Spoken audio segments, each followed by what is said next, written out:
back to the Blue Chip Academy podcast interview series, man. Jumping into it today in this special world of the venture capital world of sports, man. Jumping into it with the president of the 76 Capital Sports Advisory, Den Bravato, man. Welcome to the show.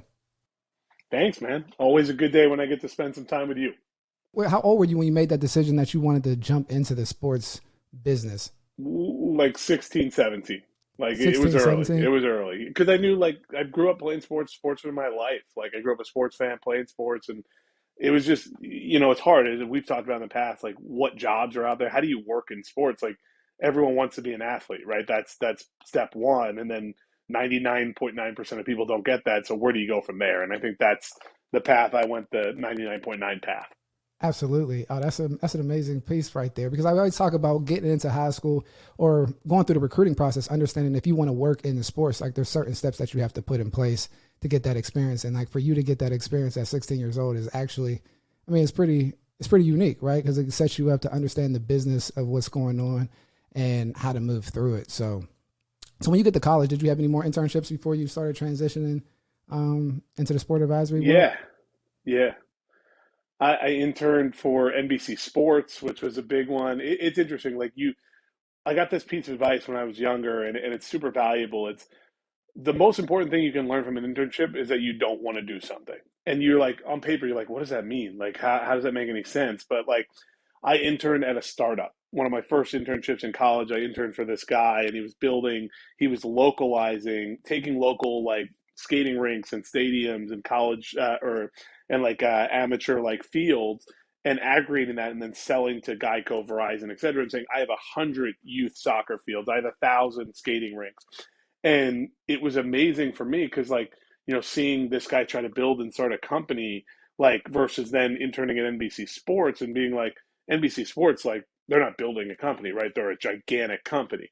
And so seeing those two things and experiencing that dichotomy really kind of fueled me to be like, as crazy as it sounds, I think I like the craziness of trying to build something from scratch versus like trying to work at some gigantic billion-dollar company. And so I learned at NBC that I didn't want to work at NBC, and not knocking NBC. They're a great company and have some amazing people there. But that was a big learning point for me. And I learned that at 20, 21 years old, which was, it took me a while to get there, but I kind of knew the whole time I wanted to be a little more entrepreneurial. No, most definitely. And that's interesting when you talk about wanting to be entrepreneurial and wanting to work in sports. That was something that the crossroads that I came in. It's like I always wanted to be an entrepreneur, but the closest thing to it within sports was like a general manager or kind of running the team, right? Like organizing the whole situation. So when I found out about 76 Capital, it was extremely interesting, everything that you guys were doing over there, just the different projects or just the investments that you guys were going in, and just how the sports ecosystem is transforming right now. Can you give us, the listeners, a little bit of details of what you actually do at 76 Capital as the president of the sports advisory wing? Happy to do it. So we have two verticals at 76. Our first vertical is our venture capital arm, Justin, which you've talked about quite a bit. And what we're doing there is we're investing in what we consider to be the future of sports. So we're investing in early stage sports tech companies, and that ranges from fitness trackables, wearables, to camera technologies that power, the pylon cam and the sky cam, to brick and mortar gaming facilities, esports facilities, to shoe rental companies where you can rent Dunks and Yeezys and things like that. And so it's really interesting to see kind of where we kind of see this industry going on the investment side, and that's sports, entertainment, everything that kind of encompasses that. And then the second part of our business is our consulting arm, which is our advisory group that I run on the day-to-day and then work on the venture side as well, is consulting in these areas. So, I'm investing in early stage sports betting and sports tech and things like that. So why shouldn't I also help educate people on those topics as well? So we might have family offices who own pro sports teams who are like, how do we do this? What should esports look like for us? What should betting look like? So we've done everything on the consulting side, from advising professional sports franchises like the Edmonton Oilers all the way down to just got back from Vegas working with the Leukemia Lymphoma Society, helping them. They were the official charity of the Esports Awards, and we did an activation with a bunch of creators at the Esports Awards in Vegas. So really does run the gamut, but just helping kind of some of these brands, organizations, offices, et cetera, teams understand where the industry is going and how to adjust for it. Man, that's amazing. Because like when we talk about where the industry is going, I think that's probably needed most in college sports, right? Like where everything's that's 100%. transpiring and moving around, and especially when you talk about gambling. Let's dive into that a little bit. What type of businesses have you guys been dealing with within the gambling community, and how have you seen it affect, I guess, like the sports entities that you've been dealing with, and how they're like shaping, whether it's their talent acquisition processes, their fan Yeah, I engagement. mean, gambling, for better or for worse, is the biggest adjustment to the sports industry that I think we're going to see since, HDTV, right? Like this is like a really big game changer. And what we've seen is from us, we've invested in betting operators that became what previously was Fubo Sportsbook. We've invested in technologies that allow you to, get lines, get, in like allow you to actually engage with what's happening in the game. What's the next rush going to be, over under this many yards? Is Tom Brady going to throw a pass, or are they going to run it? Like all those kind of things, and how that all kind of plays in and intersects with fandom. And so, sports betting on the investment side is we're what we're most well known for. We were the most active VC in Nevada last year, and that's really like what we're most known for. And then on the advisory side, it was our biggest business last year, which has been great. And that went from literally, as I mentioned, like advising teams on when betting becomes legal in their state or province. What do we do? How do we respond to that? What should we be doing to maximize revenue, to engage fans, et cetera? Are there things we can be doing ahead of time, right? And so that's been a big area for us. And now we work with talent as well in the betting space. We've advised a number of betting talent on how to build their business, how to build their social media, how to build your personality and what you're really talking about. And so that's been a big business for us as well. And it's amazing how much like the betting industry is really intersecting with all of sports. I mean, we're seeing collegiate deals, LSU, UNLV, like a lot of these schools are bringing on betting partners. And, you know, obviously you were a college athlete at a higher level than I was, but the betting on shot put isn't the biggest thing in the world, but college football at Penn State is. And so, it was a thing. Like you couldn't go near a casino, you couldn't talk about betting, like when you and I were playing our respective sports.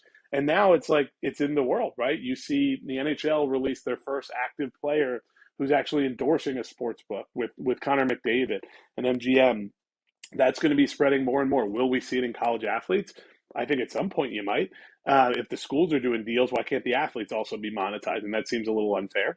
And that was the obviously argument in professional sports is, well, the players are actually the ones involved. So it would be unfair if they were endorsing, but the teams aren't involved and they're doing deals and they're clearly involved. So I think you'll see more and more of that trickling down. And it's just fascinating at how involved the industry is. And we worked with Game Plan for example, who you might be familiar with, who educates a lot of the college athletes on what they should be doing, shouldn't be doing, educating and learning. And we did a deal with them with Penn Interactive to educate on responsible gaming, what you shouldn't be doing, how to best react when things happen. And I think responsible gaming is a really important part of the gambling industry because there's a lot of downside to the gambling industry, obviously, and we have to prepare for that. We have to best educate folks on what to do when things are looking dire, or when they're doing things they shouldn't be doing, or trying to understand what they can and can't do, particularly with college athletes. Can I bet? Can I not bet? What sports can I bet on? And so that was a really fun project to work on as well. But yeah, I think the intersection of sports and gambling is massive, as well as college sports being kind of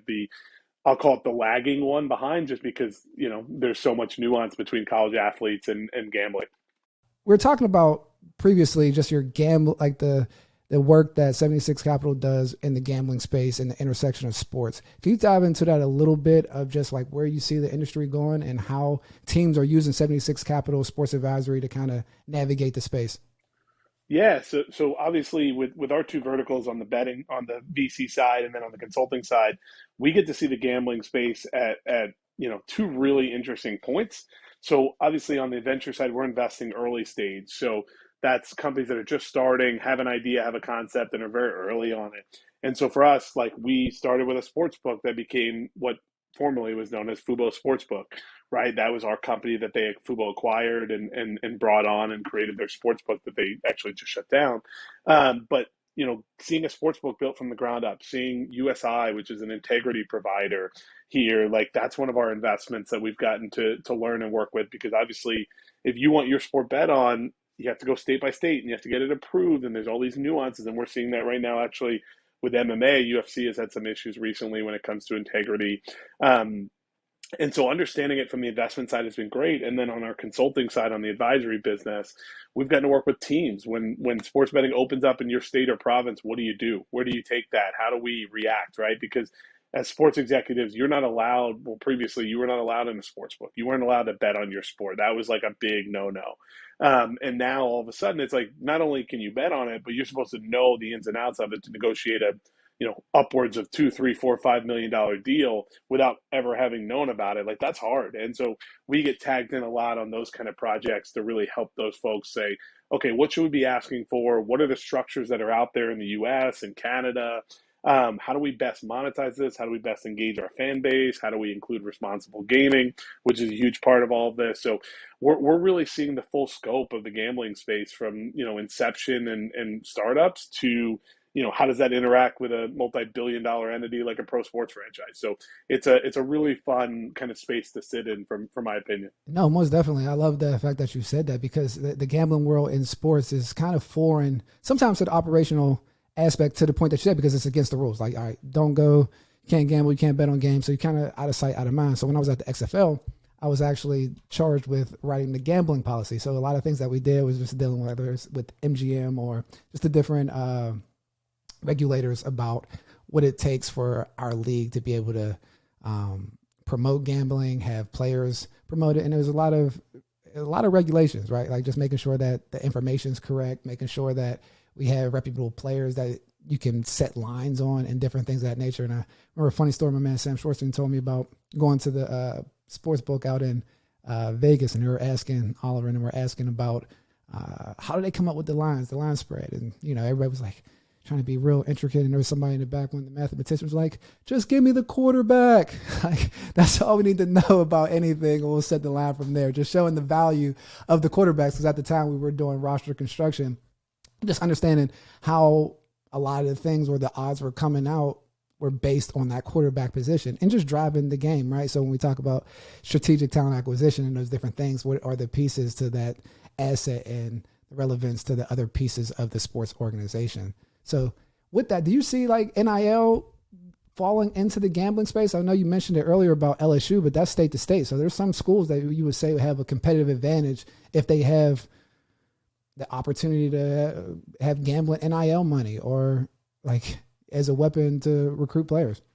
It's interesting. I mean, so a lot of gambling comes back to integrity, right? Okay. Like, let's say I'm trying to say, all right, Justin and I are going to go play one-on-one basketball, right?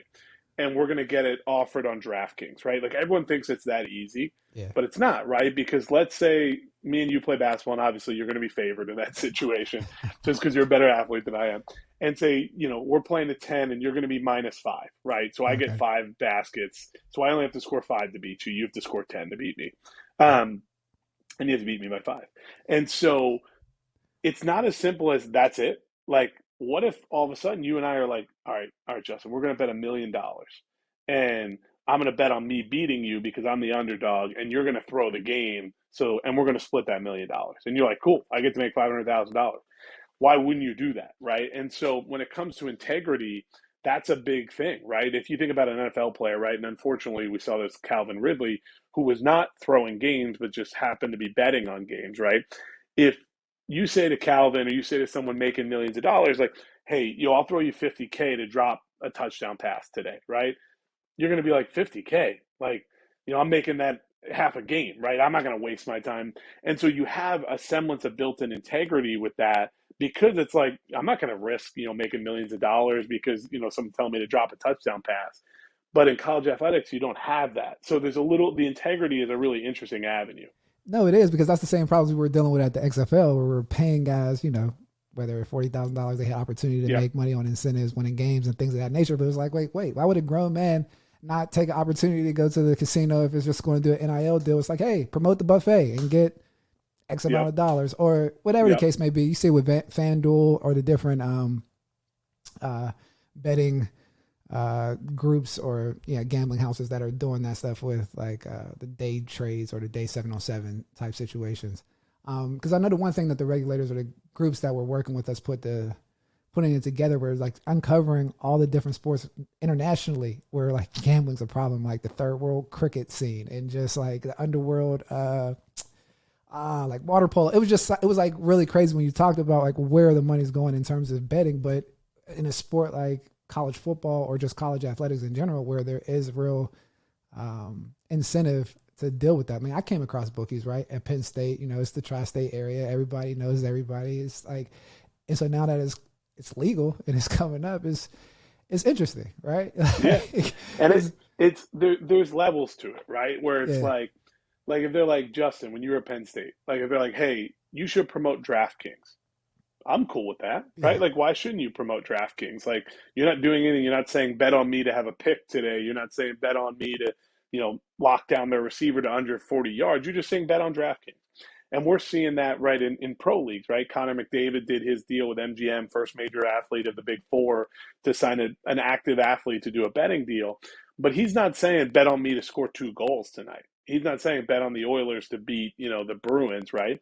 And the same thing could apply to NIL, right? Like you guys have these athletes have an audience, they have a following, like, and college football is massively bet on, college basketball massively bet on. And so why if people are following them, I think they should have that opportunity. I think they will, right? You're seeing colleges do these deals with betting operators. The next logical step is the athletes, because if the colleges can do it and they technically can control, like they may bench their best player because their coach is like, oh, I'm going to make couple bucks here, right? The teams can control that. Same thing if the player did an endorsement deal, he could technically control that too. And so if you're letting the colleges do it, I think you have to let the players do it at some point. no, absolutely. A lot of people are just the general public, at least for me. I was introduced to gambling through betting on a NCAA bracket, like you said. So the next step is like, when are we going to start betting on the college football playoffs when it goes to 12 games? Because like that's exciting. One game in, one game out, home field advantage for the first game. So it like ties me back into that, because when we talk about we get into that and just follow the capital flow just in sports, right? We got the gambling piece, we have the media rights and the conference realignment, because that all goes back into the gambling and where you guys are consulting at. And the product on the field, we come down to talent acquisition and people that are coaching and all those different things. So we see a move like Deion Sanders going to Colorado. In the past, I mean, okay, you go to a place like Colorado, you have a 3-4 year time to kind of turn it around, but we've seen the different avenues of capital being injected into sports programs and them seeing the profit or the benefit from it. We saw it at Jackson State. Where do you feel, or how do you feel about the move of Deion Sanders going to Colorado, and what do you think capital investors are going to do or put around the University of Colorado at this point? Yeah, I mean, I think there are a lot of haters out there, right? Like people saying like, and I love what he did and what he's doing for HBCUs, but like, you got to respect the man getting his bag and like taking a chance to get to a new level. Like, what he's done down there was awesome and got an amazing recruiting class, and they played well, and like he really did a great job. But like, I don't like when people are hating on him and saying like, oh, well, he's giving up. He's doing it. Like, let's say you're working at your job and you're doing a great job, and then a new company, a bigger company, offers you more money to go work on that new. Are people going to hate on you for taking that new job? No, like what he's done is really incredible. And I think so, and this world is better than I do probably, but when you think about the recruiting space, right? Like it used to be you would go, and you and I have talked about your recruiting trips and stuff like that. Like, what's going to get you to go? Oh, are we going to bring this kid to a party? Are we going to show him the workout facilities? Is he going to meet the coach? Like all of these different things. But like nowadays in 2022 and beyond, like what can you do for me? Like, how are you going to make me a star? How are you going to grow my social media? How are you going to put me front and center in front of Netflix, YouTube, all of these platforms, TikTok? Like, what are you going to do to make me worth more? And when I think about like going to a school, like that's kind of way, right? Like USC had previously announced that they were partnering with a production house, right? And so, you're at Ohio State, you got LeBron in your back pocket in some capacities. Like, you have to look at that when you're weighing this. Is it necessarily like, am I going to go play for Nick Saban and win a national championship at Alabama? Or am I going to become the next destroying, right? And build this huge platform as an online personality? And when you think about being associated with Deion, like there's clout, right? Right. Colorado, I guarantee you, their viewership is going to go up next season because people are going to be interested. And like you can't sleep on that if you're an athlete. Oh, 100%. I think they gained something like, don't misquote me, I can look it up. It's like something like 100,000 followers or something or on social Yep. media and just their engagement. I know they did a recruiting post about the Deion effect. And that's something that's interesting that you're talking about. Whereas I kind of summed it up in the video I did previously, where it's just our relationship with football coaches and understanding exactly what they are. Because like I think we still have this old version of the football coach, right? From Remember the Titans, left side, strong side. Like, if you don't drop a ball, you run a mile. But like these are executives, right? Like they're there to build the value of the team and win games. It's a very complex job. And in doing that, you have to lead men, have to have a sense of the community you're building up. He's done a lot of different things within the community from the sports realm. I mean, that's every sports entity in the United States in college sports, right? Like Penn State football does a lot for the community. Ohio State does a lot for Columbus, and so forth and so on. And now that, you get a chance to move along, I think sometimes we do categorize coaches and limit them in what they can do or what their job requires. Because I see it a lot of times where players get messed up because, especially in football, when you're coming up and you get into the sport of football, it's like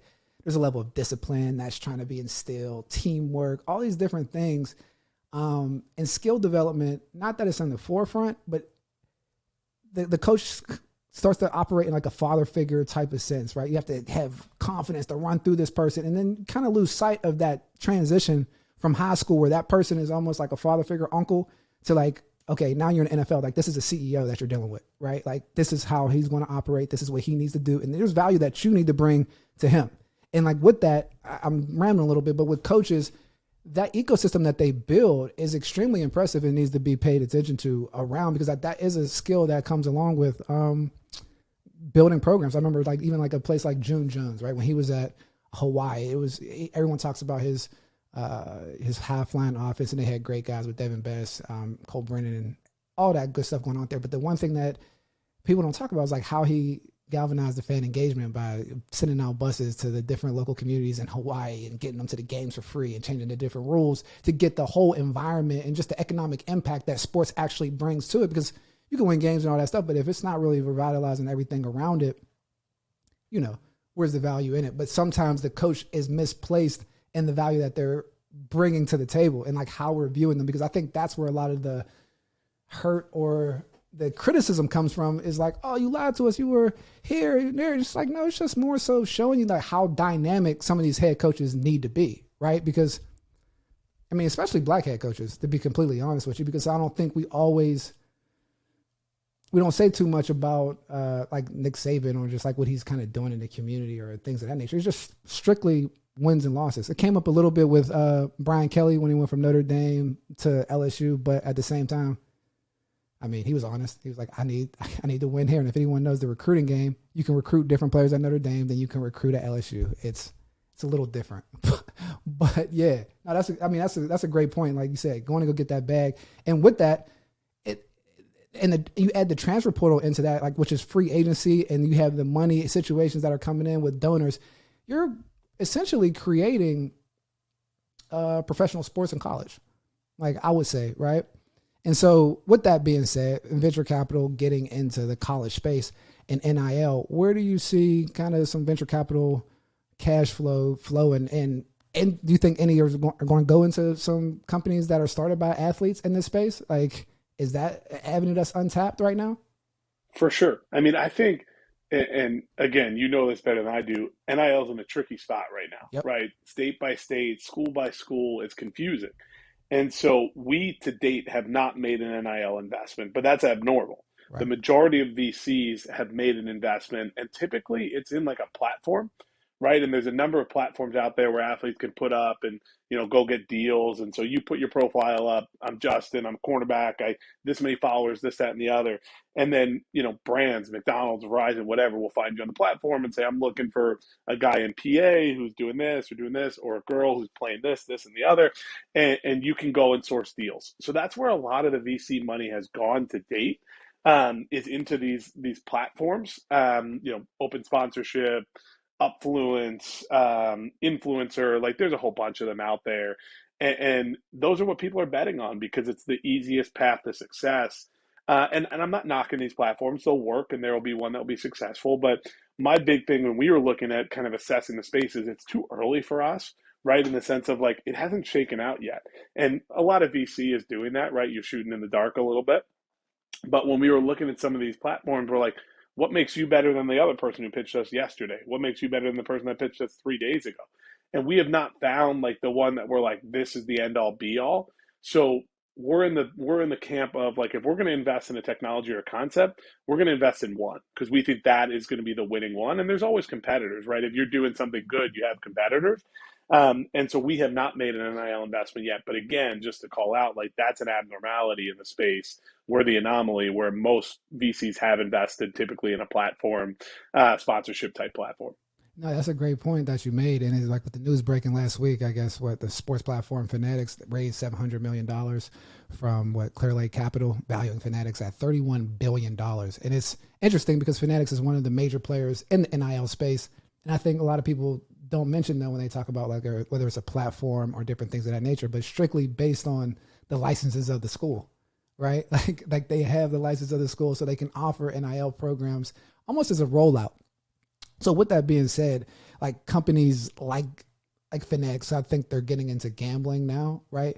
But using the likeness of players and different things and like scaling out.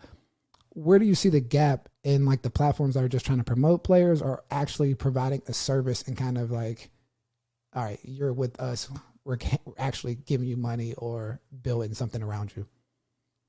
Yeah, it's interesting. I mean, one of the big things like that you got to pay attention to, and you know, when college athletes come to the table, like they went from being recruited, and I'll speak mostly about D1 athletes here, right?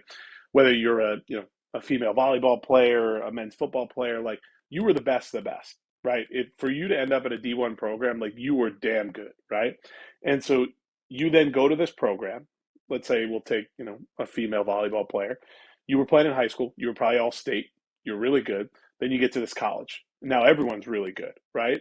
But part of you and part of being a great athlete, and we talked about Kobe earlier, the Mamba mentality, like you got to believe that you think you're the best. And so you're like, okay, well, this quarterback just got this NIL deal for $1 million.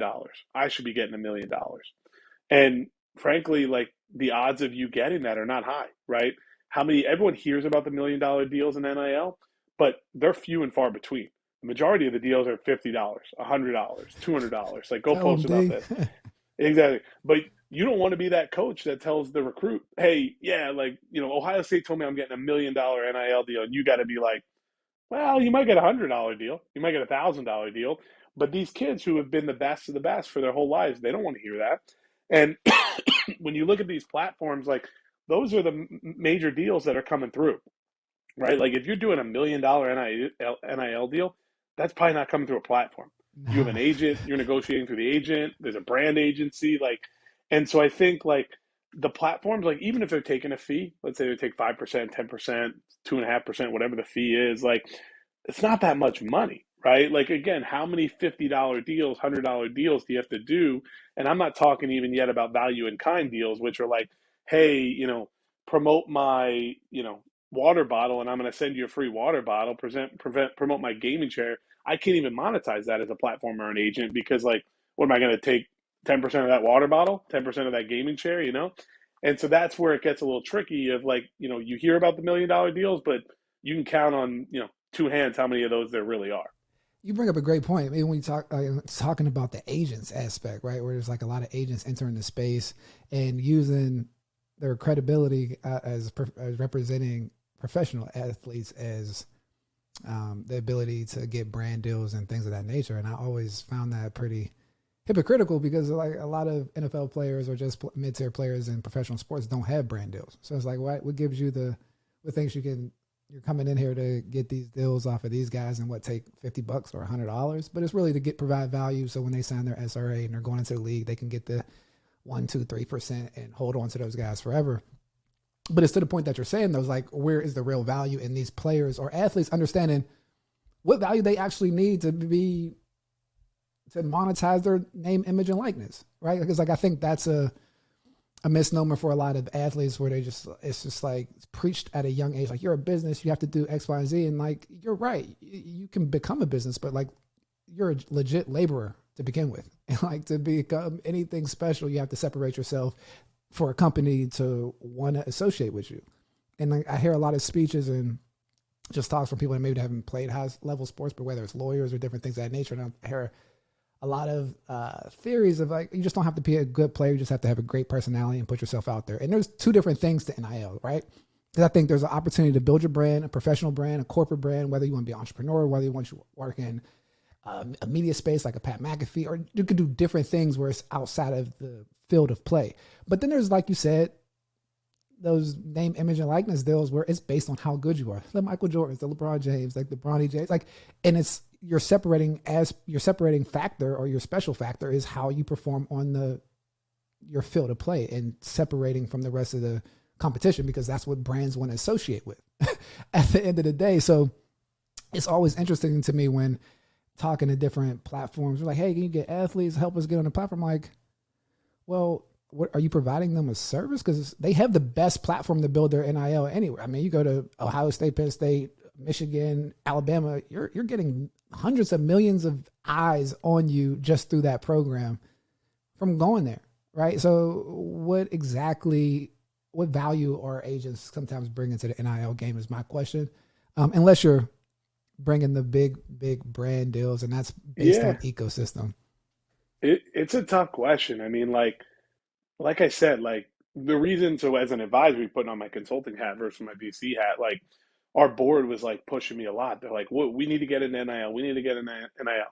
And I'm like, okay, my thing, and I was taught this by a mentor. He said, if everything went perfectly, how much money would you make, right? And you can use that for just about anything, right? Like when we're looking at startup companies, like, okay, I always use this example because I shot put it, right?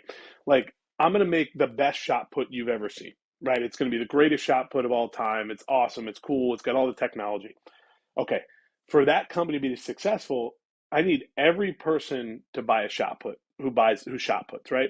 And again, I'm going to make up numbers here. Let's say there's 100 shot putters in the US, which obviously is not true. There's far more. But if all 100 of them bought my product, how big would my business be? And let's say I sell them for $100 each. So you do 100 times 100, right?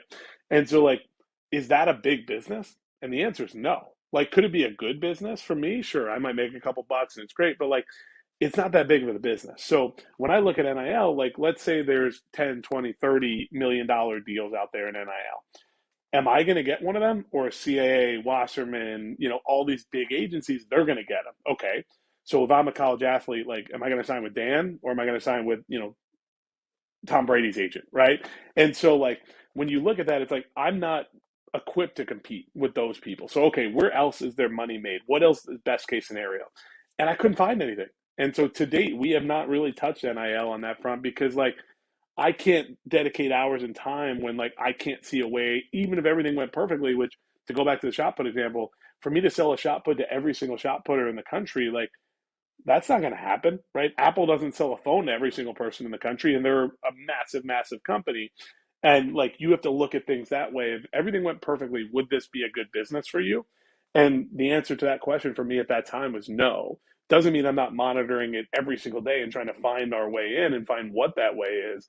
But right now, it just didn't make sense for us, because that's who's making money. It's the top tiers and then the players, and that's it. And where do I see myself in that space? You're hitting on some great points, and it kind of segues me into just like what we're doing with Lockdown U and the Blue White Collective at Penn State, because like that was the thesis of where I was coming from working in sports, right? Whether it's working at the XFL with WWE and seeing their different revenue points and how to push the fan, because think about wrestling fans and college football fans, pretty similar, right? Like, and like what they kind of attract to, like, or how you get around a group of players, or just what you're supporting. And in that, I mean, you kind of see where the different monetizations or the scalability of it is, right? Because like I said, when we were going through just talking about the quarterbacks earlier and who was valuable with the gambling, we realized like there was only probably 10 or 11 players that made a difference to the actual viewing product out of 600 guys. And that was like sobering to me, where it was like, oh,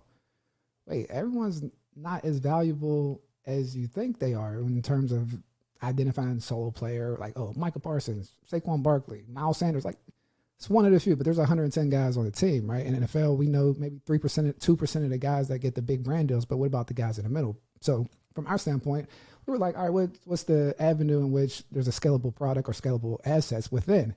I mean, they do campus walks or anything, merchandising solutions, which hence, I mean, the end goal is something like a Fanatics where you have license across the board, almost like a real estate situation, and you're kind of feeding off of that where their players are getting into the revenue stream, whether they can go out and play, not push different things, and like their brand is something that they can be a part of, like a legacy silo, right? For example, the NFLPA does it with Madden, right? So all the guys get a $10,000 check for being a part of that group license, but creating micro group licenses that go along with different sports ecosystems is essentially what we're doing with Blue White Collective from a merchandising standpoint that grows out to those different brand deals. But again, from that situation of the group, because I had the same theory that you did, was like, understanding the fan, there's very, very few individuals that can get big brand deals. And if I can, maybe in college football, maybe 30. And you're talking to the guy that was watched, I used to watch 800 high school players a year. So like when you're just kind of identifying who's worth what, the gap gets pretty wide, right? Like unless you have something special. So that's what we always talk about at Blue Chip Academy. It's like not a blue chip prospect, but being a desirable asset that continues to rise, because that's where people want to bet their money on, right? Moving forward, whether it's a company, VC, firm, or whatever the case may be, because that's something that you can take with you for the rest of the time.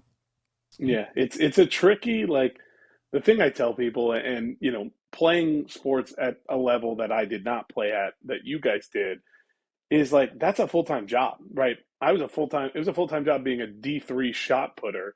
Like I can only imagine being a D1 women's volleyball player, track and field, football, right? But then I'm going to sit here from my, ivory tower and be like, you should focus on social media, right? I think that's what I tell a lot about young people. It's like, you should grow your social media channels. Like that's where you need to be, right? And I think, unfortunately, it's true, right? Like for you to be that $1 million NIL deal, you're either the best player in the world or you got a hell of a social following. And to do engaging both, social following, right? Because you have to be able to engage when you have 100,000 followers. You never talk to them, but the guy that has 10,000 followers that everyone absolutely loves, they put something out, and it's like even that. So engaging following, but that's authenticity. Yeah. And so like to do both, that's the dream. But like I always use like Kawhi Leonard. Like Kawhi's one of the best basketball players on planet Earth.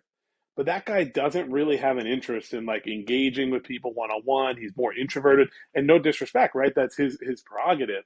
But like you either have to be that or you have to be, like someone who's more of a personality. Like again, I don't want to knock Pat McAfee. He was one of the best punters in the NFL, but like Pat built his personality as social. And then you do have those like anomalies that are in the middle that are like incredible social media, incredible athlete, top of their world, like, but those are few and far between. So I think like figuring out which bucket, it's hard, right? Like to do both is hard, but like social media, unfortunately, is the currency in NIL right now. If you're not that top, 1.5% who's like, the Bronny James of the world. No, you make a great point. And it's getting to a little bit of just that authenticity throughout the whole ecosystem. Because I mean, me and Pat's from Pittsburgh, so we played against each other in high school, and he's the same guy, like he's always been. So it's just like a matter of that authenticity being put out there, right? Like I remember just a funny story.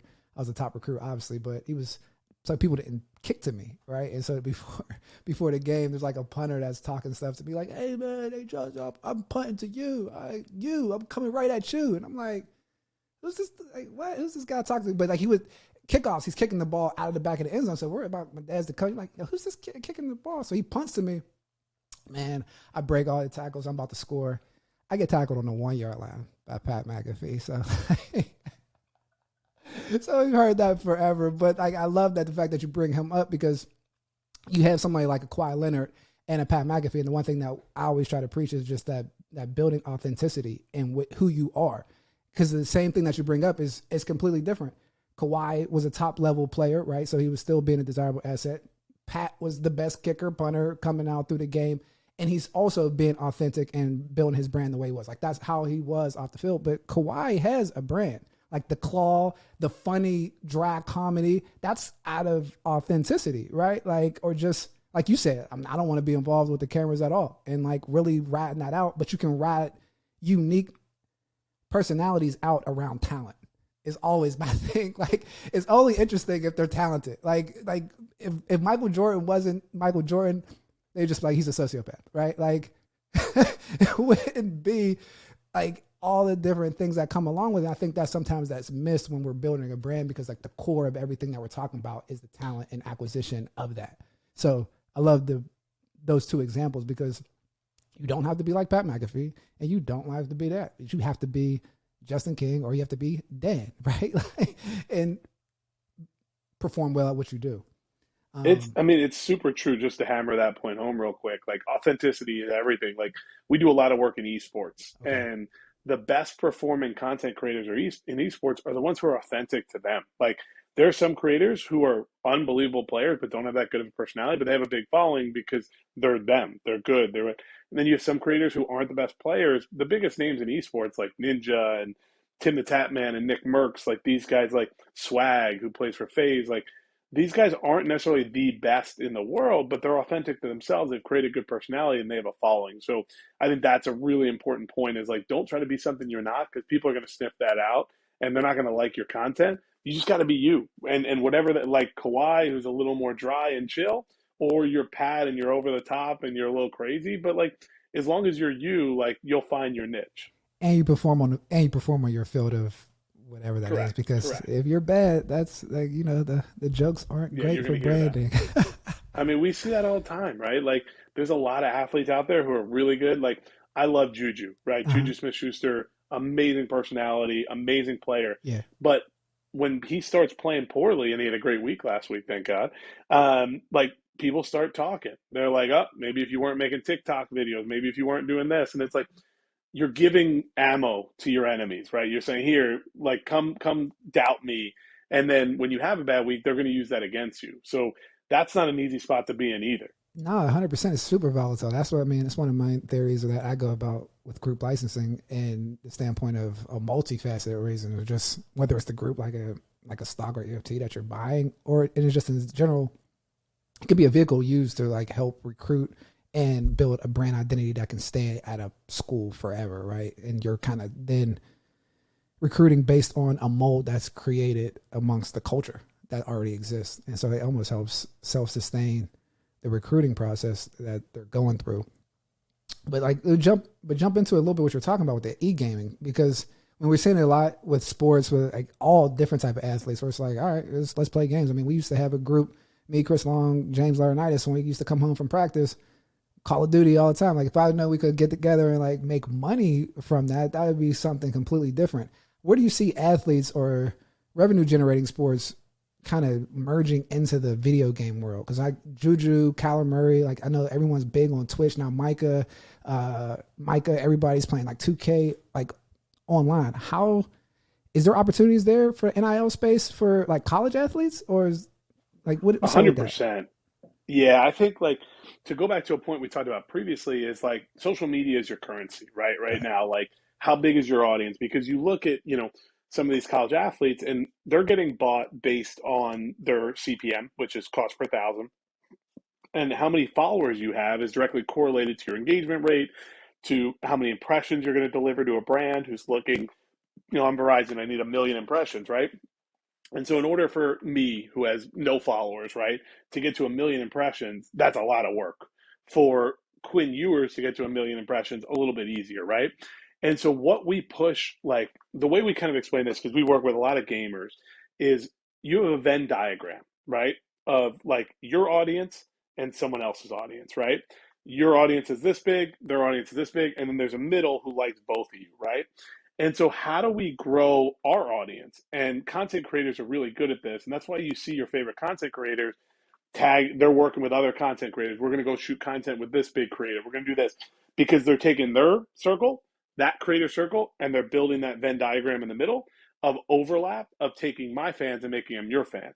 And I think we're seeing this a ton in gaming where athletes are partnering up with gamers because gamers, in a lot of cases, have a much bigger audience. And this sounds crazy, but most of the gamers, the pro gamers, have bigger audiences than a lot of the pro athletes outside of the LeBron, Ronaldo, Messi, et The cetera, top right? 1.2%. Yeah, yeah, yeah. Exactly. A lot of these athletes are partnering with these creators and gamers to stream with them so that they can grow their brand, and simultaneously equally beneficial to the gaming creator to be like, oh, maybe you didn't know who Swag was, but because he played Warzone with Kyler Murray, now you're like, oh, this guy's cool. Or maybe you're the other way where you're like, I'm a fan of Swag and I like his content. I didn't know much about Kyler Murray, but now I like Kyler Murray. So, and it's cool for both people. Like, that's the crazy thing is like, so we did this esports awards event over the weekend, and there was a UFC fight on Saturday in Vegas, and then there was an event for the esports awards on Sunday. I can't tell you how many of the talent from the esports awards were hanging out with the UFC fighters on Saturday night. And I was like, UFC fighters are hanging out with like these gaming creators, but like they're friends and they create content together. And like you'd be surprised as an athlete how easy it would be for you to go partner up with a creator and who wants to like leverage your audience, grow your audience, because they think it's cool to play with the best volleyball player, the best quarterback, the best whatever, and you think it's cool to play with the best Call of Duty player, the best, Warzone player, the best Fortnite player. And so there's a huge opportunity to grow your audience by working together on that front. And that's why we're seeing all these collabs with Ben Simmons, Kyler Murray, Mika Parsons, as you mentioned, and a bunch of these others are really getting into it because, and again, to tie this all back together, authenticity. Yes. Like if you genuinely enjoy playing games with your buddies, which you talked about you did when you were in school, Yeah. people will like that That was content the because they get NFL. to see you in an That's not organic even, way. that's not even college. That's the NFL. I mean, Oh, as soon as there you you get go. home, it's two, Yeah. like, it's all day. And Yep. And so people like that content. It's good organic content and it's fun. It's a good way to diversify your audience and find new ways to like just grow your following. okay. Well, so guys, listening up, man, getting into the esports world and gaming, don't yell at your kids if they're playing too many video games, man. Harness it and try to make some coin out of it because there's an opportunity there, especially guys in college. Don't take too much away from the film and other things that you need to do, but that's very important. So, like, get into the more details. We on this podcast, we like to give blueprints and understandings of different career paths, so guys can have exposure, start putting blocks in the right place, so they can have an acceleration plan and going through it. So, I think that you have like one of the coolest jobs out, right? Like just from the standpoint of everything sports business, the intersection of it. How did you get into the venture capital world? As in sports advisory for 76 Capital. If you could tell me a little bit about that background story, that'd be great. Yeah. I mean, it's funny. Like you think about your career. I was talking to a younger kid this morning who's looking to pivot into the sports industry. And you get so focused on what's in front of you, right? Like when I graduated school, like I paid for school myself, I graduated with debt. I was like, I'm gonna be a millionaire by 25. I'm gonna pay off my debt, I'm gonna grind, I'm gonna be so rich, like life is good. Life is And good. that didn't happen. I think at 25 I was probably making like $60,000, right? Like Right. and not that there's anything wrong with making Right. $60,000. That's a good life. But like when what I had aspirationally, and so you can't like you can't get caught up in that, right? You got to be understanding of the journey, right? And for me, it was like, where do you want to be? And that changes, right? Like that changes for me on a daily basis. Like I had calls over the weekends with some of my buddies, and was just like, I think I want to do this. I think I want to do this. But what I always focus on is what's making me better day to day, and what's making me smarter and growing me in the right direction to where I want to be. And so in my career, like I started, like I was just telling the story, like I was working for an agency called Van Wagner, and my big dream was to work in their sports group, right? I wanted to sell the signage in stadiums, right? That was one of their big businesses. And my whole internship was all about that. Like I was like, I'm ready, like I'm going to do this. President called me into his office, and this is like I graduated 2011, so right after the 2010 financial crisis. So a lot of people didn't have jobs. And he's like, I'm offering you a job. And I was like, I'm getting a job. Like I'm graduating college, I'm getting a job. And he's like, you're gonna sell airplane banners and blimps. And I was like, no, no, I'm not doing that. Like I'm doing the sports thing. And he's like, that's the job. You're either taking it or you don't have a job here. And at 21, I'm not gonna say no to a job, but I'm gonna be mad about it, right? And so I was like, I don't know that I want to do this. Like this isn't my dream. And I look back now, like forget airplane banners, forget blimps. Like what I learned from that job, like is so more important than what that actual thing was, right? And I think the same thing applies when you're an athlete. Like maybe you don't get the starting position that you wanted, and you're a freshman coming into college, and you think you're going to start at cornerback for Penn State, and then you show up and they're like, nah, you're going to go do this. You're going to play special teams. Right. That's airplane banners and blimps, right? Special teams. And you can go two ways with that, right? You can be whatever and be like, nah, this isn't for me. I'm transferring. I'm not going to work hard, whatever. Or you can be like, I'm going to be the best blimps and airplane salesman you've ever seen, right? And so I tried to go that second route of just working so hard and just doing everything I could to be the best of that, knowing that that would inevitably get me to where I want to be. And same thing for college athletes, right? If you get started and you're in special teams and you're not starting on the, defense or offense, like you could either be a baby about it, or you could just be the best special teams player and get yourself ready for when you get that opportunity to start on offense or defense.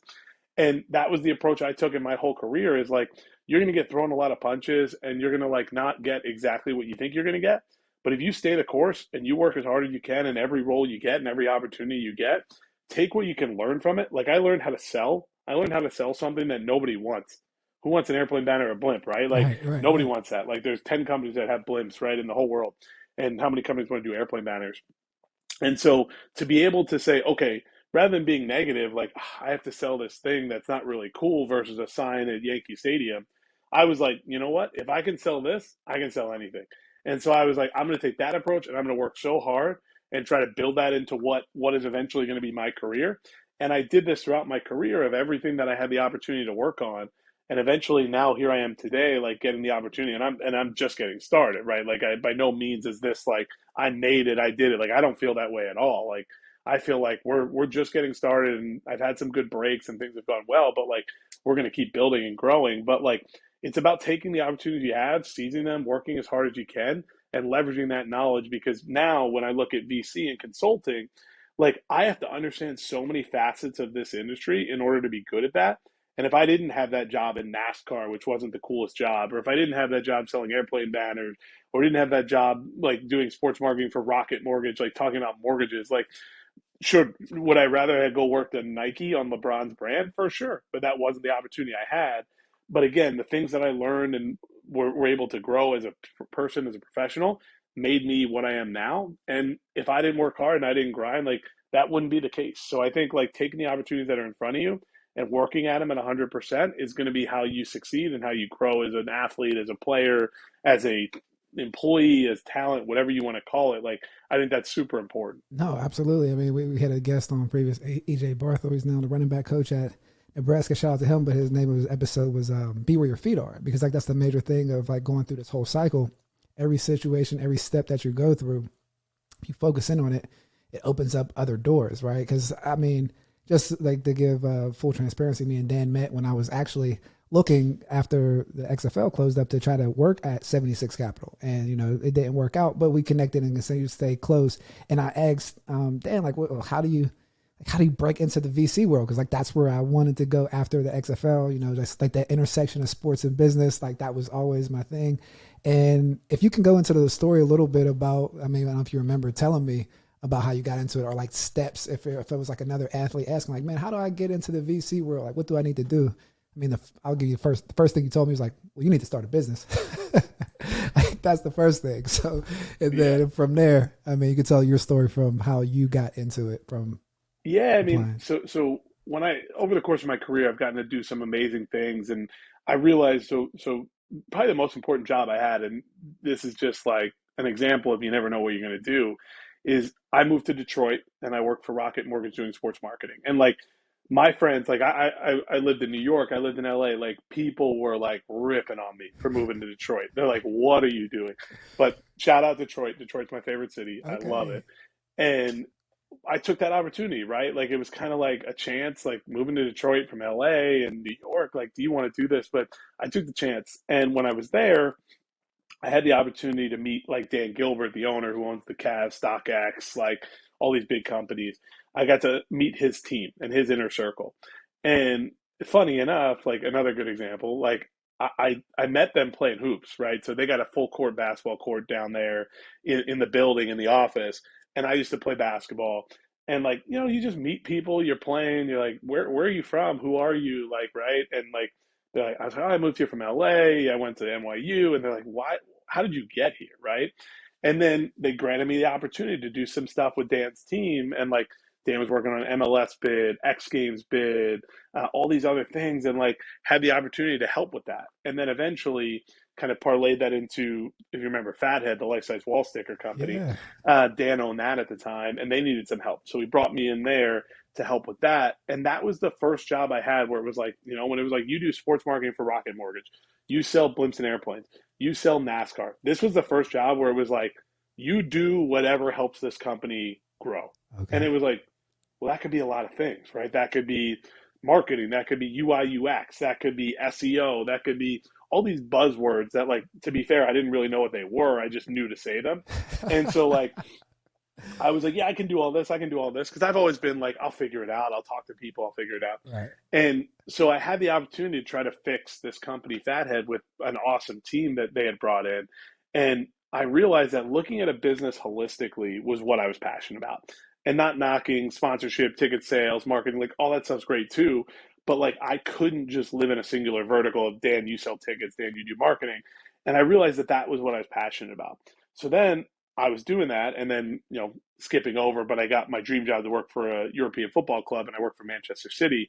But I realized when at Man City, like, nah, I didn't want to go back to sponsorship sales. I wanted to do what I had realized I wanted to do. And so I started meeting VCs, private equity, and again, I went to school for sports management. And so I go and I'm like, okay, how do I get into your world? This is what I want to do. You're investing in sports, you're consulting in sports. Like I know that world because I worked in it. And I'm probably 29 years old. I don't have an MBA. I didn't go to business school. My undergrad degree is not in finance. I don't know what a P&L is, an income statement, like none of this stuff, right? And they're like, okay, we won't hire you. We can't hire you. We can't hire you. And I kept hearing it, but I kept networking. And finally met the guys at 76 because they're based in Philly, got to know them through networking and connections, was like, okay, this is really cool. This is interesting. I like what those guys are doing. And then I got a piece of advice that I share with you from a different VC when I was like, all right, I want to work for you. And I shadowed this guy. It's Vasu Kulkarni, and Vasu works at Courtside Ventures, which is another investment firm, and Dan's an investor in Courtside, which is how I got connected to Vasu. And Vasu gave me a piece of advice. He said, there's three ways in a venture for you. It's you go get your MBA and you learn finance, which, again, I was still paying off undergrad loans. There was no chance I was getting my MBA. You are a quant, a financial wizard, and you're really good with numbers, which I wasn't. Or you can go start your own company. And I said, okay, of those things, like I can't do two of them, so let me start a company. And like, what do you like? When I told you that, you were probably like, this guy, like, what does that even mean, right? Same thing. I was like, what do I do with that? Like, how do I start a company? And Yeah. fast forward 4 years later, here we sit, like, right, we both started our company, and it allowed me to learn so much. And I made so many mistakes. Like my favorite story is for the first 4 months of my company, I didn't pay myself because I was waiting to like my accountant. I was like waiting for him to pay me, and like finally I called him and I was like, how? And he's like, dude, you take the money out of your bank account. And I was like, well, who's gonna like write a check? He's like, you're gonna write a check to yourself. And I'm like, okay, that makes sense. That makes sense. And like, it's just like these little things you learn and you grow. And now like I think like having understood some of these things about like and I'm talking like nuancy stuff like QuickBooks, accounting, insurance, like you learn so much doing that, but also like how to close a deal, how to like I like putting myself in a corner, and when it's your business, like my first like whatever months, like I made $6,000 for the first like 4 or 5 months I was in business, like not a month, like I made $6,000 total, and it's like you got to stomach that, you got to be okay with that, and I think all of these things I learned while building this company that I eventually rolled into 76 and joined them, like I wouldn't have gotten that job at 76 if I wasn't an entrepreneur myself building our company. They would have been like, oh, you're Dan. You work in sports. Sure, you know sports, but you don't know finance. You don't know this. All the things that everyone said no to me about before, suddenly they were like,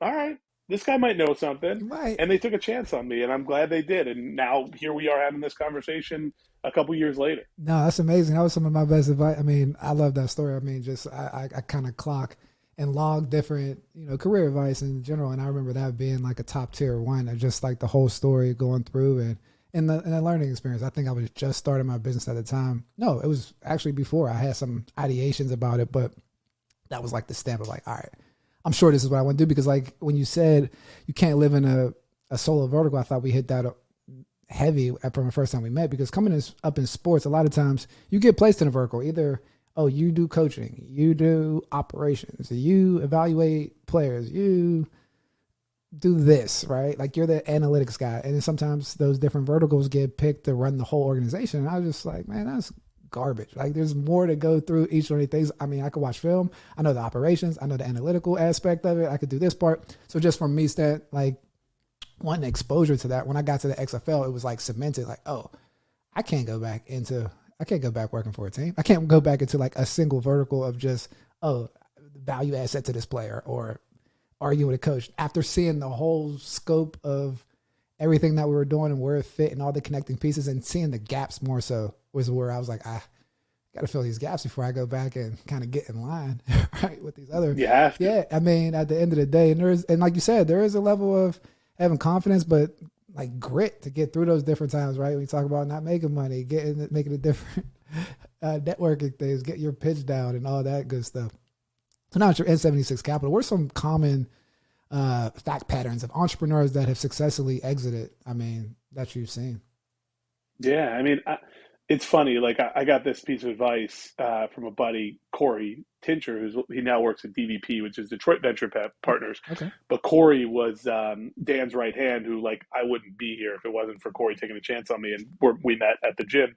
And so Corey gave me this analogy that I like, and it's about a jockey, right? Like in horse racing, right? You could have the best horse in the world, but if you don't have a good jockey riding that horse, training that horse, like it's never going to be what it needs to be, right? And so you need a combination of a good horse and a good jockey. And a really great jockey can make up for an okay horse.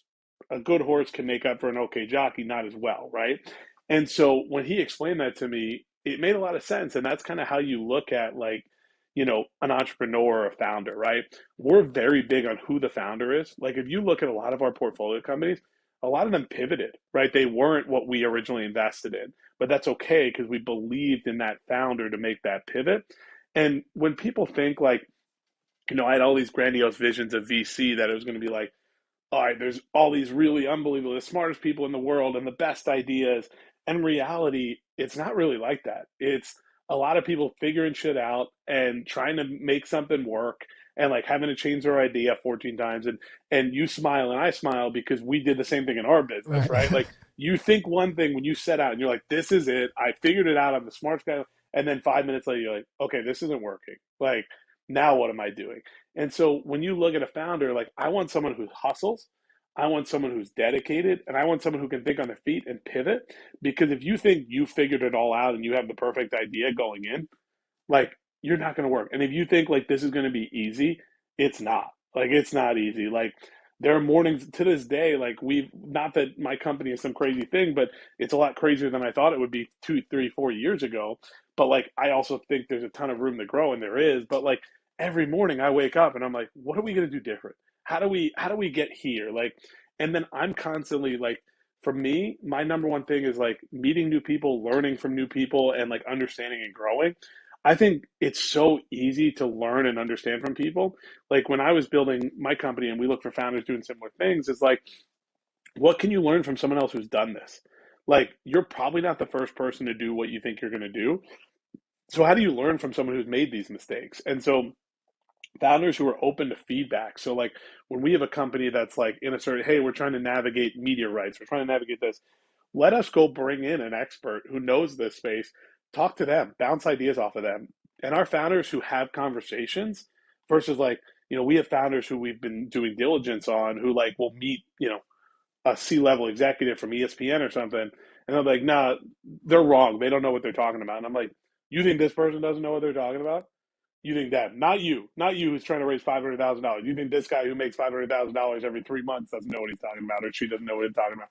And so for us, it's founders who are willing to work, willing to listen and grow and pivot and understand.